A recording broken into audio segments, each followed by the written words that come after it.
Okay, so before I start this video, I'm just wanted to give you a disclaimer that English is not my first language, and I may make a lot of grammar mistake, or maybe I cannot explain it in a good way, or you may not understand what I said. But it doesn't matter. You just have to vibe with the video. Okay, I this is okay. This is not a monthly reading recap or monthly reading wrap up, but I decided to make this video. I decided to make this dedicated review or dedicated video for this book, Station 11 by Emily St. James. I read it through a library, like digital library in Indonesia, and I just finished that book like 2 days ago, and I loved it so much. Before we're talking about the book, I want to give you a picture about my feeling after finished that book. Have you ever followed any series like TV series or books like for years, and when the series or when the books finished, you felt like you want to revisiting the previous event. You felt like you want to revisiting like the specific arc, or even like the very first page, like the very first episode. And like when you watch again the first episode or watch the first chapter of the books. For example, I'll give you an example. I like Attack on Titan. I followed Attack on Titan since season 2. It was when I was in junior high school, 2017, I think. And I love that so much. Like, I rewatch every single episode before season 3 and then season 4. And when Attack on Titan finished, I watched the movie. I think it's 2025 or maybe 2024, I don't know. After I finished the series, like officially finished, I kept thinking about the first episode or the second episode or everything in the first season. And it was like when they didn't know anything about Titan, when everything they thought everything they thought was only how to get rid those Titans, how to get the freedom, just like that. Or the time when they were in military school, when Eren, Mikasa, Armin, and other characters in military school. And at the end of the story, you know who will survive of this cruel world. That is my feeling of after finish reading Station 11. I don't know how I get this feeling. I hope you understand what I mean. I hope you understand my explanation. So let's talk about the book. Station 11 is a story that has apocalyptic as a main theme.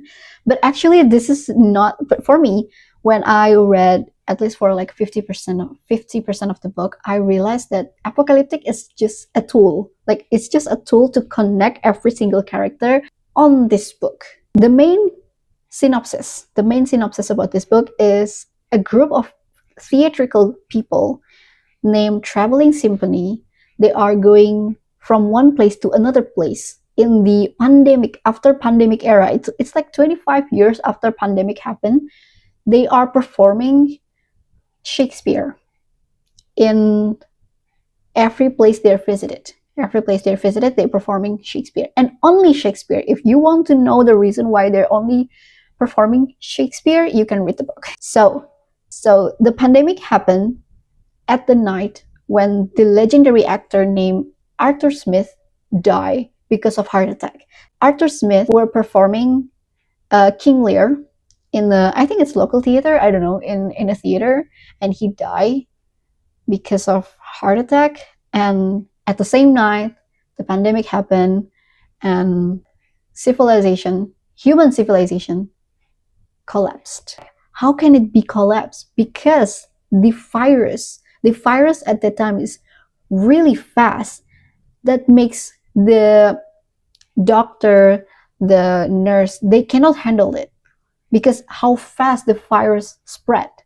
So once one patient came to the hospital, the virus already spread to the nurse and the doctor, so they cannot really control to stop the virus. So that's why the human civilization collapsed less than a month. Even though the main theme of the story itself is apocalyptic, like what I said before, the main problem for me, at least, is the connection between these characters. Like, they are connected not just because they have a conversation or they ever met, but because of like some things, like some good.